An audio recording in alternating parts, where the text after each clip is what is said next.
Pernah kebayang nggak? Gimana bisa sebuah pendudukan yang super brutal selama 3 tahun penuh penderitaan justru secara nggak sengaja malah ngebuka jalan buat lahirnya sebuah negara?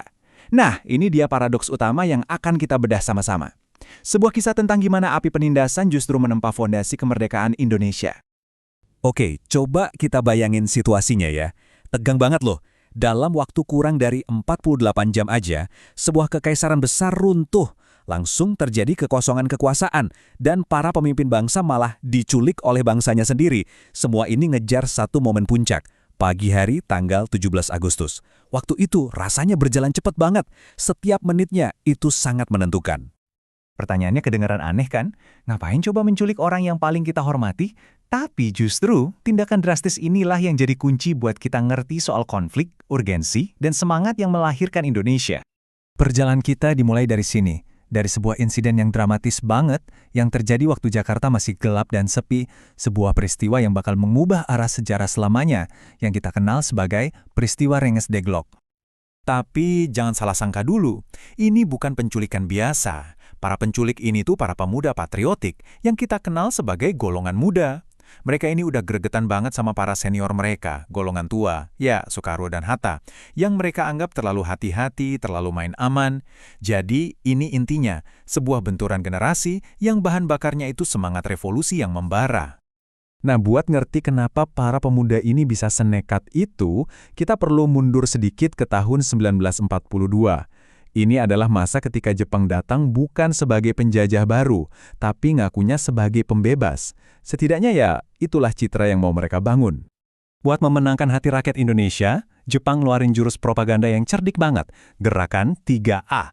Ini adalah upaya besar-besaran buat ngejual ide bahwa mereka ini adalah saudara tua yang baik hati yang datang buat membebaskan Indonesia dari 300 tahun penjajahan Belanda. Slogan ini ada di mana-mana, di radio, poster, koran, kedengarannya gagah, penuh janji, dan ngasih harapan banget kan? Jepang memposisikan diri mereka sebagai pemimpin dari sebuah persatuan Pan-Asia yang baru, yang bebas dari cengkraman Barat. Tapi, ya gitu deh. Janji tinggallah janji. Kenyataannya, jauh panggang dari api. Di balik semua slogan manis itu, ada kerja paksa Romusha yang korbannya ratusan ribu jiwa. Sumber daya alam kita dikuras habis sampai banyak yang kelaparan, dan pemerintahan militernya itu represif banget. Mimpi indah soal pembebasan itu cepet banget buyarnya. Nah, disinilah letak paradoksnya yang paling gila. Justru karena penindasan inilah, Jepang tanpa mereka sadari, malah ngasih alat-alat yang dibutuhin Indonesia buat merebut kemerdekaannya. Mereka seolah-olah menciptakan monster yang akhirnya berbalik melawan tuannya sendiri. Coba kita urai satu-satu ya, gimana prosesnya. Pertama, Jepang hancurin total struktur kolonial Belanda. Ini nyiptain kekosongan. Kedua, buat ngejalanin pemerintahan, mereka terpaksa naruh orang-orang Indonesia di posisi penting, yang akhirnya ngasih mereka pengalaman berharga. Ketiga, dan ini krusial banget, mereka ngebentuk dan ngelatih sebuah pasukan. Dan terakhir, mereka justru nyediain panggung buat para pemimpin kita berdebat soal mau dibawa kemana negara Indonesia nanti. Coba deh pikirin ini. Demi kepentingan perang mereka sendiri, Jepang malah mempersenjatai dan melatih puluhan ribu pemuda Indonesia. Mereka ngasih para pemuda ini skill militer, disiplin, dan rasa percaya diri. PETA pada dasarnya jadi semacam akademi militer buat para tentara revolusi kita di masa depan. Jepang juga ngebentuk BPUPKI atau Badan Penyelidik Usaha-Usaha Persiapan Kemerdekaan. Ya, tujuan awal mereka mungkin buat ngontrol narasi kemerdekaan, tapi forum ini malah jadi dapur tempat cetak biru bangsa Indonesia dirancang langsung oleh para pendiri bangsa kita sendiri. Dan dari sinilah lahir momen paling monumental dalam sejarah ideologi Indonesia.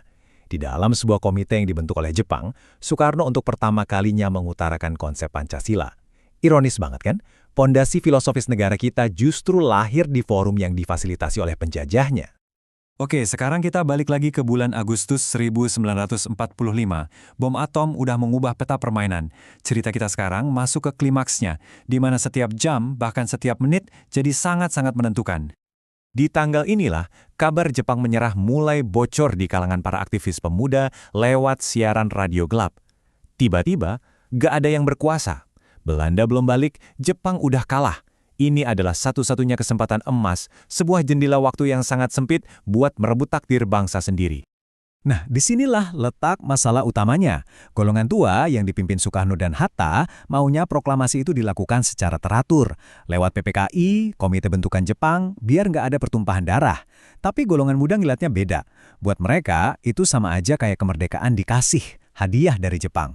Mereka maunya kemerdekaan yang direbut, murni hasil perjuangan bangsa sendiri.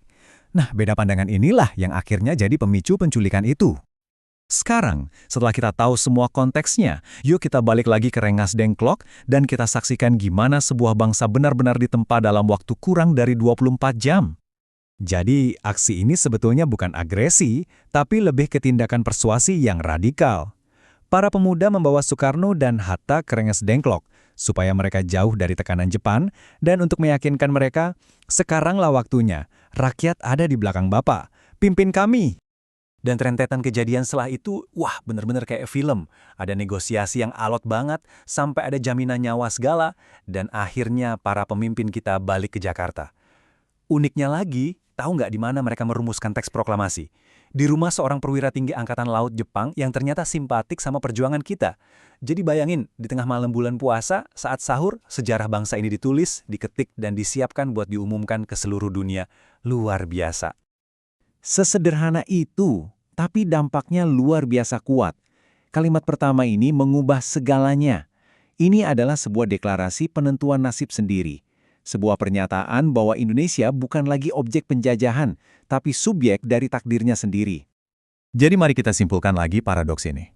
Ya, pendudukan Jepang adalah babak yang kelam dan sangat menyakitkan.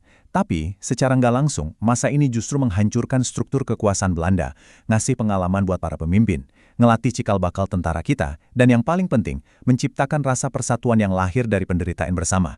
Kemerdekaan Indonesia mungkin nggak akan terjadi dengan cara yang sama tanpa adanya periode ini. Pada akhirnya, ini semua meninggalkan kita dengan satu pertanyaan besar. Semua peristiwa yang kacau, terburu-buru, dan penuh paradoks ini bukan cuma catatan kaki sejarah loh. Mereka adalah DNA dari bangsa kita. Nah, menurut Anda, bagaimana warisan dari kelahiran yang penuh gejolak ini terus membentuk Indonesia sampai hari ini?